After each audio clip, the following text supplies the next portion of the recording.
Hello జయాజీ. గుర్తుపెట్టారా? నేనే మిమ్మల్ని teach చేసే విలన్నికి బుద్ధి చెప్పిన రోమియోని, మీ అభిమాన రోమియోని. క్షమాపణలు వింటారా? చెప్పరా. భాష అర్థం కాలేదా? ట్యాంక్ బండి దగ్గర ఉన్న నెక్లెస్ రోడ్ దగ్గర రండి, పూర్తిగా అర్థమవుతుంది. బాయ్.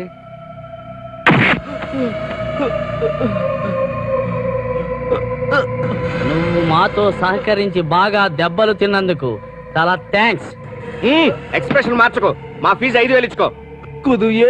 ఒరేయ్, ఈ కోడికి ఢీ కోడేంట్రా? ఎందుకు అని అర్థం. ఎందుకేంటి బాబు? నువ్వు మా వాణ్ణి కొట్టినందుకు, మేం తిరిగి నిన్ను బాగా తన్నినందుకు ఫీజు బాబు, ఫీజు. డాక్టర్, కొంచెం బాగా చూడండి డాక్టర్ గారు. త్వరగా కానివ్వండి. ఎంతసేపు? నువ్వు చస్తే నీ శవం మీద పెట్టి శ్రద్ధాంజలి ఘటించాలని వచ్చావు. రాస్కల్, నువ్వు ఇంకా బ్రతికే ఉన్నావు.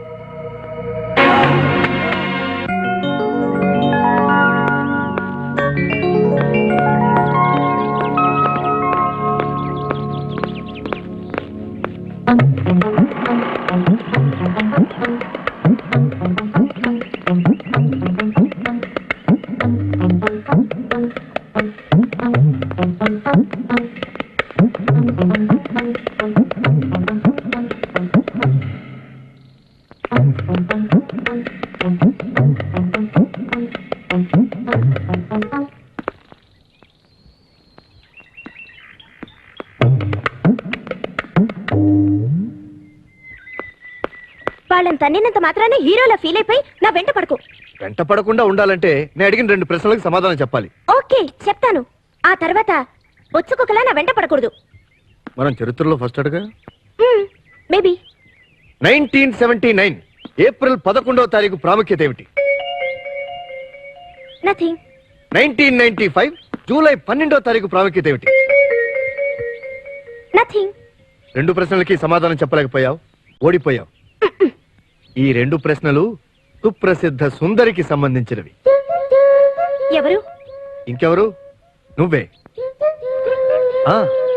1979 ఏప్రిల్ 11th నీ పుట్టినరోజు.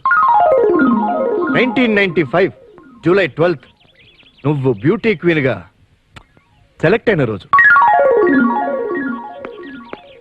ఆయన స్టేట్ లెవెల్లో, సెంట్రల్ లెవెల్లో, గ్లోబ్ లెవెల్లో జనరల్ నాలెడ్జ్ ప్రశ్నలు అడగాలి, కానీ నా గురించి అడిగితే ఎలా? స్టేట్, సెంట్రల్, గ్లోబ్ లెవెల్ నాకు అనవసరం. నీ పుట్టినరోజు నాకు ముఖ్యం. నువ్వు బ్యూటీ క్వీన్ గా సెలెక్ట్ అయిన రోజు నాకు ముఖ్యం. నీ నడుము నాకు ముఖ్యం. నీ నడక నాకు ముఖ్యం. నువ్వు నాకు ముఖ్యం. అయినా తన్నులు చెత్తగా తిన్నవాడికి కంగ్రాచులేషన్స్ చెప్పారే గాని తన్నులు తన్నినవాడి సంగతి మర్చిపోతే ఎలా? ఎందుకు చెప్పాలి? అసలు వాళ్లకు మీకు తేడా ఏమిటి? ఓకే స్కూల్ రోమియోలు కదా. కానీ కోర్సులు వేరు. అంటే వాళ్ళు అమ్మాయిల్ని ఏడిపిస్తూ టీచ్ చేస్తారు, నేను నవ్విస్తూ టీచ్ చేస్తాను. ఏవైతేనే ఒకే గుడి పక్షులు కదా. కాకి కోకిలకి తేడా లేదండి. 2 నలిపే. కానీ వాటి కూతలే వేరు. నన్ను కూయమంటారా? ఇది రోడ్డు, అందరిది. కూయాలనుకుంటే కూయండి. ఆయన కూస్తే కదా కాకో కోకిలో తెలిసేది. అమ్మని పుట్టవే దెబ్బ. బుజ్జిముండా!